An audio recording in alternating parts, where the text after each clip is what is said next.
Hello students, welcome back to DB classes. तो students, linear equation तो हम सबको सॉल्व करनी आती है, चाहे वो वन वेरिएबल में हो या फिर टू वेरिएबल्स में। टू वेरिएबल्स में हमें आगे मेथड्स भी आते हैं, जैसे कि सब्स्टिट्यूशन मेथड, एलिमिनेशन मेथड। लेकिन आज जो मैं आपको एक ट्रिक बताने जा रही हूँ वो हमने यूज करनी है टू वेरिएबल्स वाली लीनियर इक्वेशन को सॉल्व करने के लिए।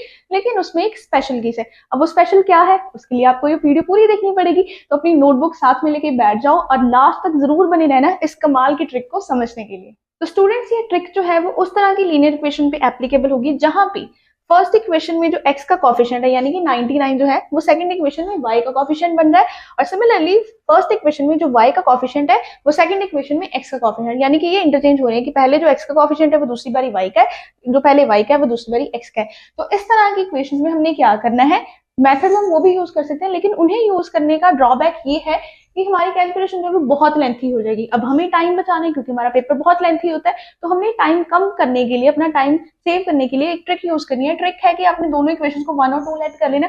सबसे पहले आपने दोनों इक्वेशंस को करना है ऐड, फर्स्ट और सेकंड इक्वेशन को ऐड कर देना है, देन दोनों इक्वेशंस को माइनस कर देना है 1 में से, मतलब 1 में से सेकंड इक्वेशन को माइनस कर देना है। तो जब हम इन दोनों इक्वेशंस को ऐड करेंगे तब हमारे पास क्या आ जाएगा, 200x 101 प्लस 99, ठीक है। सिमिलरली यहाँ पे भी 200y आ जाएगा और 499 प्लस 501 हो जाएगा हमारे पास 1000।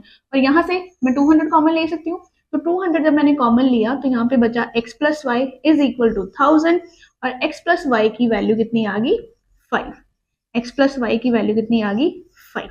तो देखा, इतनी बड़ी बड़ी वैल्यूज थी, पहले आंसर मेरा बड़ा ही है लेकिन उसे कंडेंस करके मेरे पास कितनी छोटी सी वैल्यू आ गई, x plus y is equal to 5। अब ये तो बहुत सिंपल सी इक्वेशन है, इसे तो हम दूसरी इक्वेशन के साथ सॉल्व कर ही सकते हैं। सिमिलर केस हमने यहाँ पे करना है कि जैसे पहले हमने 1 में 2 ऐड किया, अब हमने 1 में से सेकंड इक्वेशन जो है वो माइनस करनी है। तो माइनस करेंगे, 1 में से माइनस करना है, ये चीज का ध्यान रखना है, 2 में से नहीं करना। ओके, कि बड़ी रकम ये है तो उसमें से मैं माइनस करूंगा, नो। एक पैटर्न है कि 1 में से ही 2 को माइनस करना है। तो 99 माइनस 101 कितना हो जाएगा, माइनस 2x, और यहाँ से माइनस होगा तो होगा प्लस 2y और यहाँ पे माइनस करेंगे तो आ जाएगा माइनस 2। अब माइनस 2 यहाँ पे कॉमन ले सकते हैं, तो माइनस 2 कॉमन लिया, यहाँ पे बचा x minus y is equal to minus 2, ये कैंसिल हो गया सारा कुछ, और बचा हमारे पास x minus y is equal to 1। ये थी हमारी थर्ड इक्वेशन, ये बन गई हमारी फोर्थ इक्वेशन। यानी कि दोनों इक्वेशंस को कंडेंस करके हमने ये बना लिया। अब यहाँ पे हमारे पास फाइनल इक्वेशंस कौन कौन सी आ गई है, x plus y is equal to 5, x minus y is equal to 1।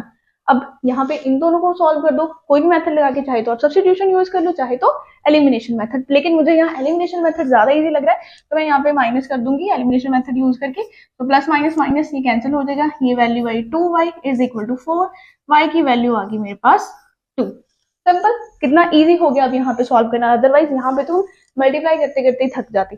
Similarly अगर हमने x y की वैल्यू पता कर ली तो मैं x की भी पता कर सकती हूँ।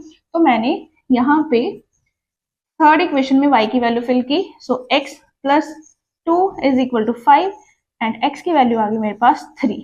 लो जी, y भी है x भी है, सिंपल सा इनका सोल्यूशन आ गया। कैसे हमने किया, अगर हमारे पास ऐसी इक्वेशन है जहां पे फर्स्ट इक्वेशन में x का कॉफिशिएंट y का कॉफिशिएंट है दूसरी इक्वेशन में, और साइमल्टेनियसली y का कॉफिशिएंट जो फर्स्ट इक्वेशन में है वो x का कॉफिशिएंट है सेकंड इक्वेशन में, तब हमने ये रूल फॉलो करना है, ट्रिक फॉलो करनी है कि फर्स्ट में सेकंड इक्वेशन ऐड कर दो, देन फर्स्ट में से सेकंड इक्वेशन माइनस कर दो, जो दोनों रिजल्टिंग इक्वेशंस है उन्हें सिंप्लीफाई करके आपके पास वेरिएबल्स की वैल्यू आ जाएगी। इजी है ना ट्रिक। तो कभी भी अगर इस तरह की इक्वेशन आ जाए एमसीक्यू में स्पेशली, तो आपने ये ट्रिक फॉलो करनी है और अपना टाइम बचाना है।